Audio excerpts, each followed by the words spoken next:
एक बार की बात है, राजस्थान के एक जाट परिवार में धन्ना जाट का जन्म हुआ, जिनके पिता से खेती और माता गौ पालन करती थी।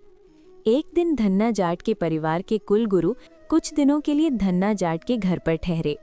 वे बड़े भाव से शालिग्राम शिला की सेवा करते, फूल अर्पित करते और उन्हें भोग लगाने के बाद ही भोजन ग्रहण किया करते थे। बालक धन्ना जाट पंडित जी को ये सब करते हुए देखता था। उसे भगवान की सेवा बहुत पसंद आई। कुछ दिन बाद जब पंडित जी उनके घर से जाने लगे तो धन्ना जाट पंडित जी से शालिग्राम पत्थर लेने की जिद करने लगा और कहने लगा कि मुझे ठाकुर जी चाहिए। पर पंडित जी ऐसे ठाकुर जी को कैसे दे सकते थे? धन्ना जाट को उनके माता पिता ने बहुत समझाया, लेकिन वो नहीं माने। तब पंडित जी ने कहा कि कल मैं तुम्हें नए ठाकुर जी लाकर दूंगा।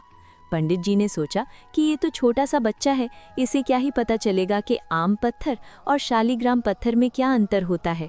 और अगले दिन पंडित जी ने स्नान किया तो वे नदी से एक काला पत्थर ले आए और धन्ना जाट से बोले कि मैं 2 ठाकुर जी लाया हूँ, एक बड़े वाले जो मैं नया लेकर आया हूँ और दूसरा छोटे वाले जो मेरे पास पहले से है।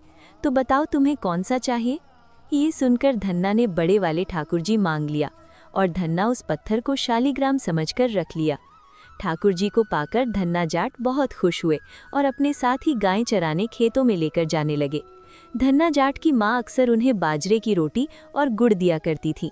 ऐसे में धन्ना जाट को याद आया कि पंडित जी ने कहा था कि ठाकुर जी को खाना खिलाए बिना कुछ नहीं खाना। इसलिए उसने निर्णय किया कि अब वो पंडित जी की ही तरह ठाकुर जी को भोग लगाकर ही खाना खाएंगे। उन्होंने जोर से आवाज़ लगाकर ठाकुर जी को भोग लगाया, लेकिन ठाकुर जी ने उनका भोग नहीं लिया। धन्ना ने ऐसा 2-3 बार किया, लेकिन तब भी ठाकुर जी ने खाना नहीं खाया। तभी धन्ना जाट ने ये फैसला किया कि जब तक ठाकुर जी प्रकट होकर उनका भोग नहीं लेते, वो भी खाना नहीं खाएंगे। जब ठाकुर जी ने भोग नहीं लगाया तो धन्ना जाट ने शाम को वो रोटी गाय को खिला दी।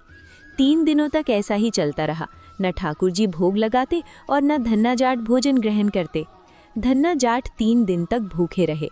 चौथे दिन धन्ना जाट की माताजी फिर से रोटी लेकर आईं तो धन्ना जाट खेतों में जोर जोर से रोने लगे और ठाकुर जी से गुहार लगाने लगे कि मैं बालक 3 दिन से भूखा और परेशान हूँ, आपको मुझ पर दया नहीं आती है क्या? मुझ पर दया करके ही थोड़ा भोग लगा लो, जिससे मैं भी कुछ खा सकूं। धन्ना जाट के भोलेपन से की गई प्रार्थना को सुनकर भगवान श्री कृष्ण साक्षात प्रकट हो गए।